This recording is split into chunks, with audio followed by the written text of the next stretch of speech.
மந்திர பொம்மை. ரியாவோட அப்பா ஒரு பிசினஸ்மேன், அப்புறம் அவங்க அம்மா doctor.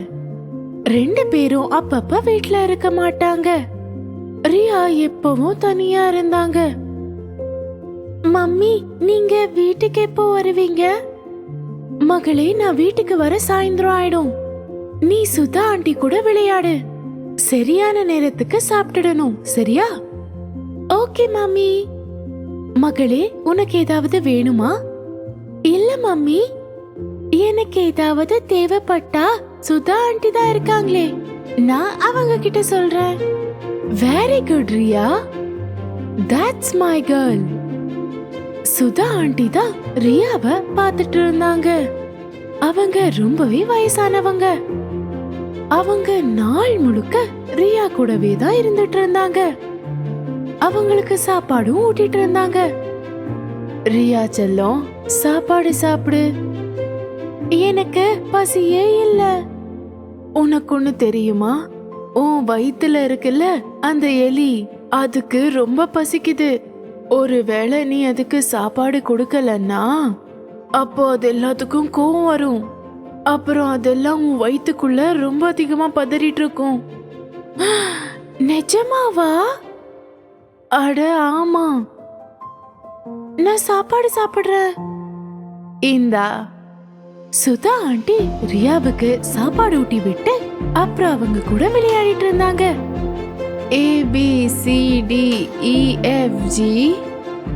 EFG, G for Gandhiji. நான் ஜெயிச்சிட்டேன். இப்ப நான் ஒளிஞ்சுக்கிறேன், நீங்க என்ன தேடுங்க. சரிமா, போ. ரியா பெட்டுக்கு கீழே ஒளிஞ்சுக்கிறாங்க.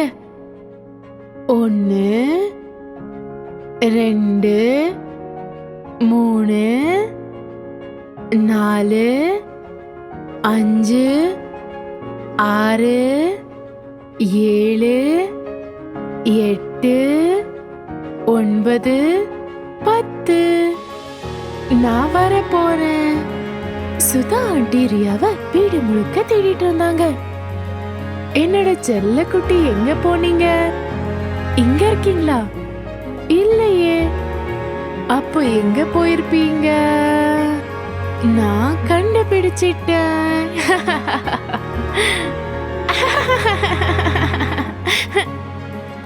ரியாவுக்கு அவங்க அப்பா அம்மாவை விட சுதா ஆண்டியை தான் பிடிச்சிருந்தது. சுதா ஆண்டி, நீங்க எப்பவும் என் கூட இருப்பீங்கல்ல? என்னோட அப்பா அம்மா மாதிரி நீங்க என்ன தனியா விட்டுட்டு போக மாட்டீங்கல்ல? இல்ல செல்லம், நான் எப்பவுமே உன் கூடயே இருப்பேன். ரியா அப்புறம் சுதா ஆண்டிக்கு ஒருத்தர் ரொம்பவே பிடிச்சிருந்தது. ரியாவோட பர்த்டேக்கு சுதா ஆண்டி ரியாவுக்கு ஒரு பொம்மையை கொடுத்தாங்க. Happy birthday Riya. Thank you aunty. இந்த பொம்மை சீக்கிரமாவே ரியாவோட ஃபேவரட் பொம்மையா மாறிடுச்சு. ரியா எப்பவுமே இந்த பொம்மைய வச்சுதான் விளையாடிட்டு இருந்தாங்க. திடீர்னு ஒரு நாள் சுதா ஆண்டி ரோட்ல நடந்து போயிட்டு இருக்கும் போது அவங்களுக்கு ஆக்சிடென்ட் ஆயிடுது. அவங்க இறந்துடுறாங்க. இப்போ ரியாவோட அப்பா அம்மா ரொம்ப கவலையா இருந்தாங்க. இதை எப்படி ரியாவுக்கு சொல்றதுன்னு யோசிச்சுட்டு இருந்தாங்க. ரியா ரொம்பவே கவலைப்படுவாங்க. ஆமா, ஆனா அவகிட்ட சொல்லிதானா ஆகணும். ரெண்டு பேரும் ரொம்ப தைரியத்தை வரவழைச்சுக்கிட்டு ரியா கிட்ட போறாங்க. நீங்க சொல்லுங்க. ரியா மகளே, எனக்கு தெரியும் உனக்கு ரொம்ப கஷ்டமா இருக்கும்னு. ஆனா என்ன ஆச்சு அப்பா? சுதா ஆண்டி இறந்து போயிட்டாங்க. அவங்களுக்கு ஆக்சிடென்ட் ஆயிடுச்சு.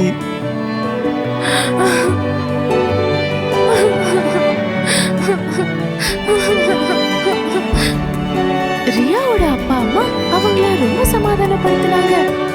ஆனா சுதா ஆண்டி இறந்து போனது அவங்களுக்கு ரொம்பவே வருத்தமா இருந்தது. மம்மி, சுதா ஆண்டி எப்ப வருவாங்க? மகளே, இறந்து போனவங்க திரும்ப வரவே மாட்டாங்க. இல்ல மம்மி, சுதா ஆண்டி என்கிட்ட சொல்லிருந்தாங்க அவங்க எப்பவும் என் கூடயே இருப்பாங்கன்னு. ஆனா மகளே, நீங்க போய் சொல்லிட்டு இருக்கீங்க. சுதா ஆண்டி கண்டிப்பா வருவாங்க. அன்னைக்கு இரவு ரியா அழுதுகிட்டே சுதா ஆண்டி கொடுத்த பொம்மையை கட்டி பிடிச்சிட்டு தூங்கிட்டு இருந்தாங்க. அன்னைக்கு இரவு திடீர்னு இடி இடிச்சது. அப்போ அந்த பொம்மை அசைய ஆரம்பிச்சது. ரியா பயந்து எழுறாங்க. மம்மி, என்னாச்சு மகளே? மம்மி, இங்க யாரோ இருக்காங்க. இல்ல மகளே, இங்க யாருமே இல்ல, நீ தூங்கு. இல்ல இல்ல மம்மி, இங்க யாரோ இருக்காங்க. இங்க பாரு மகளே, இங்க யாரும் இல்ல, நீ ஏதாவது கெட்ட கனவு கண்டிருப்ப.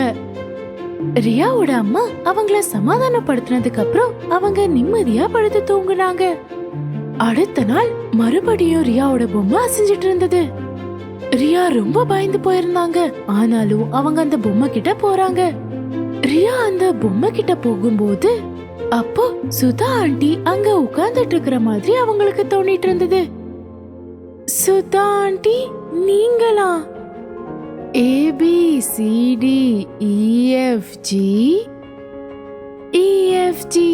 G for Gandhiji. இத கேட்டு ரியா ரொம்ப சந்தோஷப்படுறாங்க. அவங்க அந்த பொம்மையை எடுத்துக்கிட்டு அப்படியே சுத்தி சுத்தி விளையாடிட்டு இருந்தாங்க. இவ்வளவு நாள் கவலையா இருந்த ரியா இன்னைக்கு சந்தோஷமா சிரிச்சிட்டு இருந்தாங்க. இன்னைக்கு மறுபடியும் ரியாவும் சுதா ஆண்டியும் ஒன்னா சேர்ந்துட்டாங்க. சுதா ஆண்டி, இந்த தடவை நீங்க என்ன கண்டிப்பா விட்டுட்டு போக மாட்டீங்கல்ல? மகளே, நான் எப்பவுமே உன் கூட தான் இருப்பேன். ரியா எல்லா இடத்துக்கும் இந்த பொம்மையை எடுத்துட்டு போயிட்டு இருந்தாங்க. ஆனா சுதா ஆண்டி எப்பெல்லாம் ரியா தனியா இருந்தாங்களோ அப்ப மட்டும்தான் அவங்க கூட பேசிட்டு இருந்தாங்க. ரியாவோட இந்த பொம்மை அவங்களுக்கு ஒரு மந்திர பொம்மையா இருந்தது. ஏன்னா இந்த பொம்மையால அவங்க எப்பவும் தனியா இருந்த மாதிரி உணரல. இப்போ ரியா தனியா தான் வீட்ல இருந்துட்டு இருந்தாங்க. ஆனாலும் அவங்க தனியாளா இருக்கல. சுதா ஆண்டிக்கு ரியா மேல எவ்வளவு அன்பு இருந்ததுன்னா அது அவங்க இருந்ததுக்கு அப்புறமும் அவங்கள இந்த உலகத்துக்கு கூட்டிட்டு வந்தது. உறவு வெறும் ரத்தத்தால தான்னு யார் சொன்னாங்க? சில உறவுகள் மனசாலையும் இருக்கும்.